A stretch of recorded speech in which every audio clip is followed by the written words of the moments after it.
These are the most wild rap beef of 2025, starting with one of the most vicious feuds fans witnessed on social media timelines, the back and forth between Cardi B and Nicki Minaj.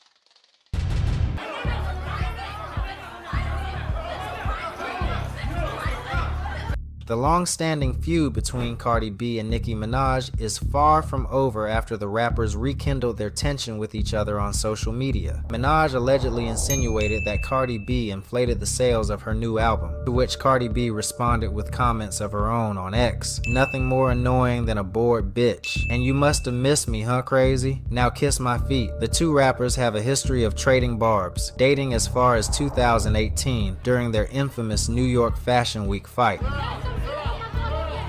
Watching this whole Cardi B and Nicki Minaj debate go on, and it just makes it seem like there can only be room for one woman to be an artist at a time in this hip-hop world, and I think that's a shame. Nicki Minaj wasn't the only one who went after Cardi B's jugular, though. The Bronx bombshell lashed out at several adversaries, including BIA, Ice Spice, and former city girl JT. Cardi B and BIA's beef runs deep. Their feud started when fans suggested Cardi was copying BIA's style, something BIA seemingly co-signed with a woozy emoji on X. Ladies and gentlemen, hip-hop is a sport, and now even the women are beefing.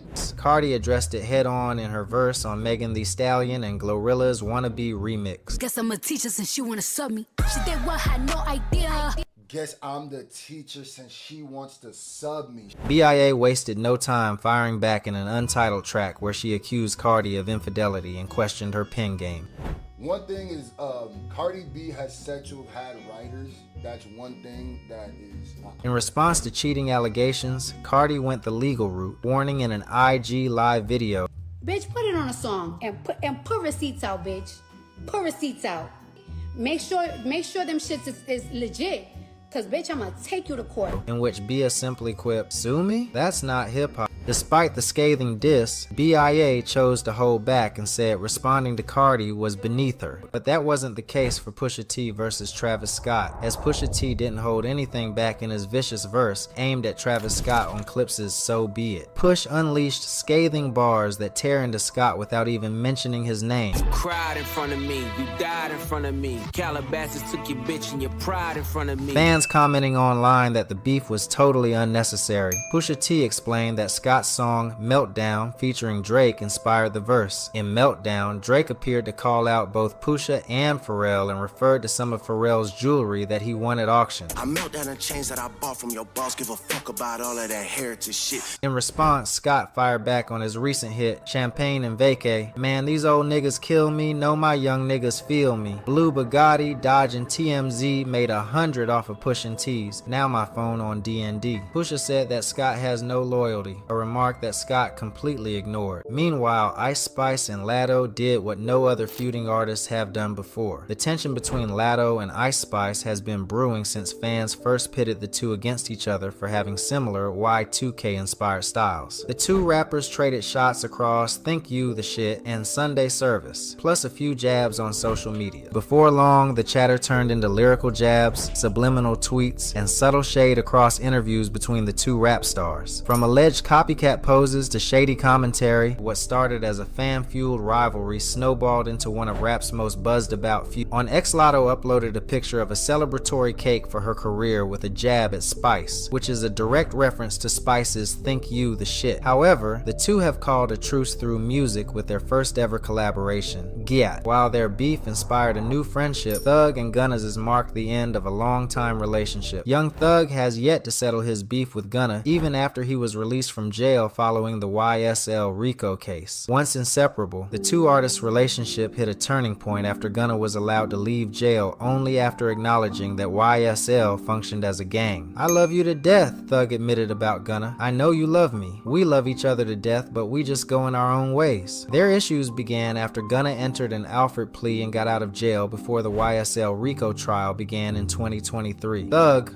along with others like Lil Baby and Freddie Gibbs, claimed Gunna ratted on him despite their years-long friendship. "I know everybody wonders what our relationship is like now," Thugger noted before saying, "I don't know." Though he emphasized that he has no resentment towards Gunna, Thug admitted that Gunna's plea felt like a betrayal of their bond.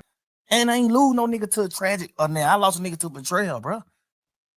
You signing that? However, in the year since, Thugger has done a few tweets and deletes that prove he has no plans to work with Gunna. One of those tweets is, "Gunna, stop acting like we friends on the internet. I don't know you, my guy." One seemingly responded on the song Prototype. Nigga had tweeted my name, musta had to be a typo. After a series of jail phone calls between Young Thug and 21 Savage leaked online, one of the calls finally addressed Thugger's issues with Gunna. He gave the jurors the agreement that it's a gang. He said YSL is a gang. Thug added he has no ill will toward Gunna anymore, but he's still mad at him and doesn't think there's anything he can say to fix things. While it is expected for friends to have fallouts, Joyner and Skepta's feud was the most unexpected rap beef. What started over a dare after Skepta challenged American artists to step up to the mic to settle the debate over which country has the best rappers. The tweet caught Lucas' attention, who let Skepta know that he was game. "The moment I've been waiting for, say the word. You're a brave man, Jonah." Skepta, who also made a response video on IG story. Hey, Jonah. So, when I drop my diss track for Rocky, I'm gonna give you 2 bars and then make one of the young Jesus rub you out. Joyner then posted a viral video of comedian Ari Spears mocking British grime. I saw something where you were talking about London rap. UK Oh, rap. let me tell you. Have you heard this? And you know, I probably might be feel the doing same a way. huge detriment to myself because the UK loves me. And I got so many people going, man, when you coming to the UK? But the way I be dumping on them, man, them rappers is horrible, man. On the Charlie, the ball, the pop, pop, and I do it for M, let's go. And it the pop, pop. Everything ain't gotta be for everybody, yo. That is garbage. Skepta responded, "I was wondering whose perspective you were gonna diss me from. Never would have guessed Aaron Spears," laughing emoji. Despite previously claiming he'd have 2 bars max for Lucas, Skepta evidently had a lot more to get off his chest. Jonah Lucas, you bastard. Why you rap like you studied at Harvard? Joyner came out aggressively aimed squarely at Skepta and the broader UK rap I just sit scene. in your room and secretly wish that you was American. Soon as I heard your diss, was shaking my head, this shit was hilarious. Both artists went at each other before fans took it online, debating which country won the feud. But touching Canada versus US, the rap game is still in disarray following the massive melee between Drake and Kendrick Lamar. There's no denying that Drake and Kendrick Lamar's beef is one of the most high-profile feuds in hip-hop. What started out as a debate over the order of the Big Three turned into a wild exchange between 2 of the greatest rappers of this generation. Cole and Drizzy dropped off the first-person shooter single. Love when they argue the hardest MC. Is it K-Dot, is it Aubrey or me? We the Big Three like we started a league, but right now I feel like Muhammad Ali. However, the track's lyrical content painted a different picture for Kendrick Lamar. Appearing on Metro Boomin and Futures Like That, Lamar weighed in on the Big Three conversation, dismissing the idea entirely. Motherfuck the Big Three. Nigga, it's just Big Me, nigga.